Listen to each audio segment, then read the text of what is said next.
बिस्मिल्लाहिर्रहमानिर्रहीम। स्टूडेंट्स, दोस्तों, English speaking के लिए जब तक स्पेलिंग्स और प्रोनंसिएशन जो है वो आपकी दुरुस्त नहीं होगी, उसकी आपको पहचान नहीं होगी, तो आपको अच्छी अंग्रेज़ी जो है वो बोलना आपके लिए मुश्किल हो जाता है।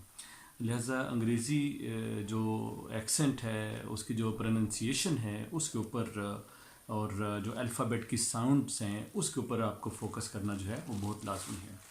अब आप शुरू से जब से आप तालीम हासिल कर रहे हैं तब से आप ए से लेके ज़ी तक अल्फ़ाबेट जो है वो पढ़ते रहे हैं। लेकिन आज मैं आपके साथ कुछ अल्फ़ाबेट जो है वो शेयर करूंगा जो इंशाल्लाह आपकी स्पोकन इंग्लिश के अंदर बहुत ज़्यादा आपको जो है वो फ़ायदा देंगे अगर आप उनकी प्रैक्टिस करेंगे।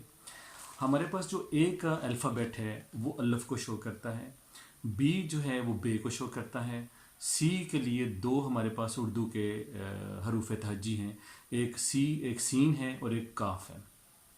पहली सजेशन आपको मैं यहाँ पे ये दूंगा कि जहाँ पे भी ऐसा वर्ड जो सी के साथ बनता हो और उसकी जो साउंड है, यानी जो वर्ड जो आगे वो यानी उर्दू के साथ के काफ के साथ बनता हो, वहाँ पे आप उसको के की बजाय खे कहेंगे। फॉर एग्जांपल CAT कैट, तो कैट को आप कैट कहने की बजाय आप कहेंगे कैट। तो इस तरह से आपका एक एक्सेंट और आपका एक प्रोनंसिएशन जो है वो खूबसूरती में आ जाएगा। फिर हमारे पास डी है। डी के लिए दो हरूफ तहजी उर्दू के, एक दाल है और एक डाल है। ई के लिए फिर अल्फ है, छोटी ये भी इसमें आ जाता है। एफ फे को शो करता है। जी जो है वो गाफ और जीम को। एच हे जो गोल है होती है उसको, और हे जो हाजी वाली होती है।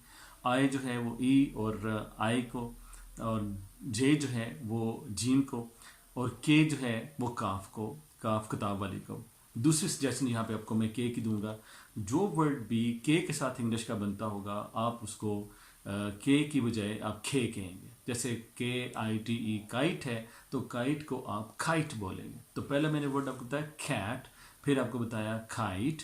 अब नेक्स्ट हमारे पास जो है अल्फ़ाबेट वो है एल लाम को शो करता है, एम मीम को शो करता है, एन नून को शो करता है, और ओ जो है वो अलिफ और वाव को, और पी जो है वो पे को। तीसरी सजेशन आपके लिए वो पी की है कि जो वर्ड भी पी के साथ बनेगा आप उसको फी कहेंगे। जैसे PAT पैट है तो आप उसको फैट कहेंगे। PUT पुट है तो आप उसको फुट कहेंगे। PIT पिट है तो आप उसको फिट। ठीक है, तो यहाँ पे